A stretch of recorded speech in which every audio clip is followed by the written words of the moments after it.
اعوذ باللہ من الشیطان الرجیم بسم اللہ الرحمن الرحیم الحمدللہ رب العالمین صلی اللہ علیہ نبی المی وآلہ وسلم۔ السلام علیکم جی، کیسے ہیں خوشبو قرآن کے ساتھی؟ میرا رب ہمارے اس ساتھ کو اپنی رحمت اور رضا کے سائے میں قائم رکھے،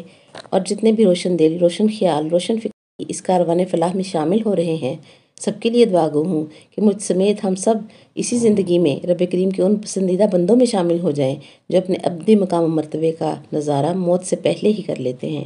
کیا اقال اسلام کا فرمان ہے کہ اللہ کریم نہ تمہارے اعمال کو دیکھتا ہے اور نہ ہی تمہاری صورتوں کو، بلکہ وَلَكِنْ تَعْمَلْ قُلُوبُ الَّتِي فِي الصُّدُورِ، اس کی نظر تمہارے سینوں میں تمہارے دل کی کیفیت پر ہوتی ہے، اور یہ قلبی کیفیت کسی قلم میں لکھی نہیں جا سکتی، کسی کتاب میں چھاپی نہیں جا سکتی۔ اس کا جاننے والا، اس کا گواہ یا اللہ کریم ہوتا ہے یا پھر بندہ خود ہوتا ہے۔ اب بندہ اپنے دل کا برتن الٹا رکھ کر بارش کا پانی جمع کرنے کی خواہش کرے تو حماقت ہے، اور اگر دل کا برتن سیدھا ہو تو بارش نہ بھی ہو تو صبح کی ہلکی سی شبنم بھی اس کے لیے کافی ہو جاتی ہے۔ ہم نے کل قرآن پاک کی آیات کی روشنی میں سمجھا کہ مولا علی المرتضیٰ علیہ السلام کی ولایت کلیہ کا اقرار کروانے کے بعد اللہ کریم نے الیوم اکملت لکم دینکم واتممت علیکم نعمتی ورضیت لکم الاسلام دینا کی سند عطا فرمائی، اور ہم سورہ نور کی آیت نمبر 55 سے یہی فکر حاصل کر رہے ہیں کہ اللہ کریم نے جس دین کو پسند کیا ہے اور جس دین کو غلبہ دینے کا وعدہ کیا ہے، اس دین میں مولا کل علی المرتضیٰ علیہ السلام کی ولایت اور ان کی اولاد کی مودت کو رب کریم نے پسندیدہ قرار فرمایا ہے۔ اتنی واضح اور بین آیات کی موجودگی میں بھی بندے یہ کہتے ہوئے ملتے ہیں کہ پتہ نہیں کون ٹھیک ہے کون غلط ہے، ہر کوئی خود کو ٹھیک کہتا ہے، ہر کوئی قرآن ہی پڑھتا ہے اور خود کو قرآنی فکر پر ہی بتاتا ہے، ہمیں تو کچھ سمجھ نہیں آتا۔ تو پھر یہ ان بندوں کا اپنا قصور ہے کہ چمکتے ہوئے سورج میں آنکھیں بند کر کے نظر نہ آنے کی شکایت کرنے والا احمق ہوتا ہے۔ کل ہم نے سمجھا کہ عقیدہ امامت ہی منتہائے زمانہ ہے۔ آئیں اس آیت کی مزید تفصیل سمجھنے سے پہلے ہم نبی محترم صلی اللہ علیہ وسلم کا فرمان سنتے اور سمجھتے ہیں۔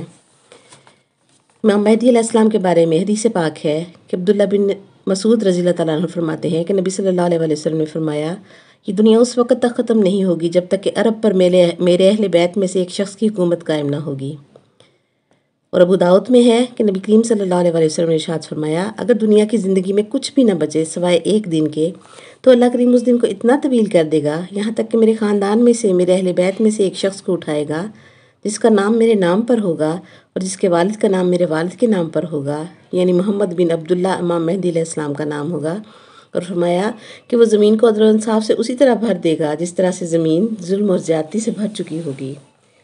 سنن نبی داؤد میں حضرت ام سلمہ رضی اللہ تعالیٰ عنہ کی سے روایت ہے، وہ فرماتی ہیں کہ میں نے نبی صلی اللہ علیہ وسلم سے سنا کہ مہدی میرے اہل بیت میں سے ہوں گے اور اولاد فاطمہ میں سے ہوں گے، اور روایت ہے کہ مولا حسن پاک کی اولاد میں سے ہوں گے۔ اللہ اکبر۔ پھر ہم نے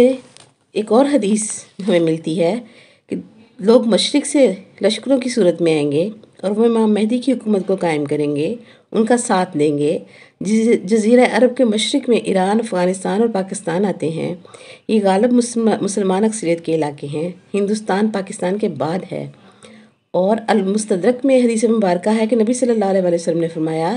جب تم خراسان میں سے کالے جھنڈوں والے لشکر کو آتے دیکھو تو ان کا استقبال کرو، کیونکہ ان میں اللہ کا خلیفہ المہدی بھی ہوگا۔ یہ بات اہل عرب کو کہا گیا ہے کہ یہ انقلاب عجم کی طرف سے آئے گا، عرب سے نہیں آئے گا۔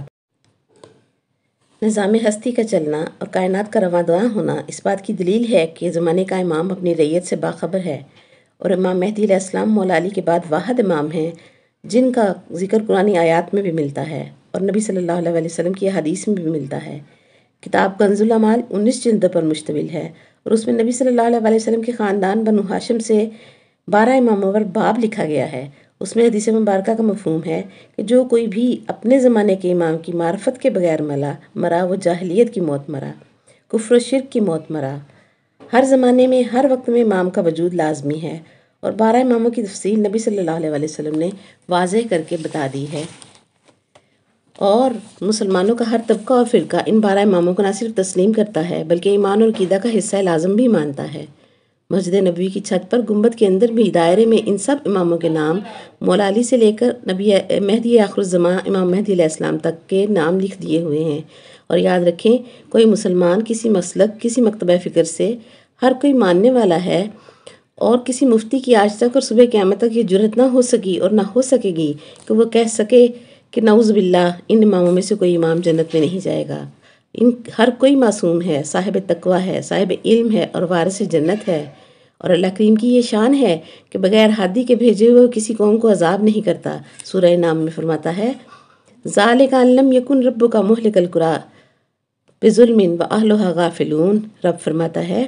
کہ میں ظالم نہیں کہ بغیر ہادی کے کسی کو سزا دوں، اور اگر آج اللہ کا ہادی نہیں ہے اور قیامت میں ہمیں اللہ کریم سزا دے تو اللہ فرماتا ہے یہ ظلم ہے۔ اور عقیدہ امامت نہ رکھنے والوں کے پاس آج 1400 سال بعد بھی کوئی ہادی نہیں ہے۔ معلوم ہوا کہ ہادی کا عقیدہ نہ رکھنا اللہ کریم کو ظالم تصور کرنا ہے، اور اللہ کریم عادل ہے، اور اللہ کو عادل ماننے والے امام مہدی علیہ السلام کے ہونے کو تسلیم ہی نہیں کرتے بلکہ ایمان و عقیدہ میں ان کی رہنمائی کا یقین بھی رکھتے ہیں کہ امامت کے فوراً بعد قیامت ہے، اور قیامت امام مہدی علیہ السلام کے ظہور سے پہلے نہیں آ سکتی، اور قیامت کا تعلق امام اور امامت سے ہے کہ روز قیامت ہر انسان کو اپنے اپنے امام کے ساتھ بلایا جائے گا۔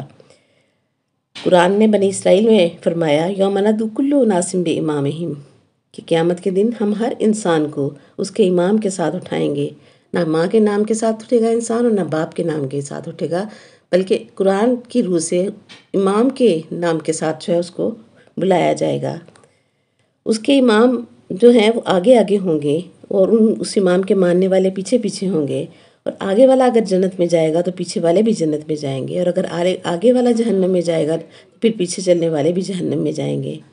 یاد رکھیں قرآن صبح قیامت کے لیے ہے، دین صبح قیامت تک رہنے والا ہے،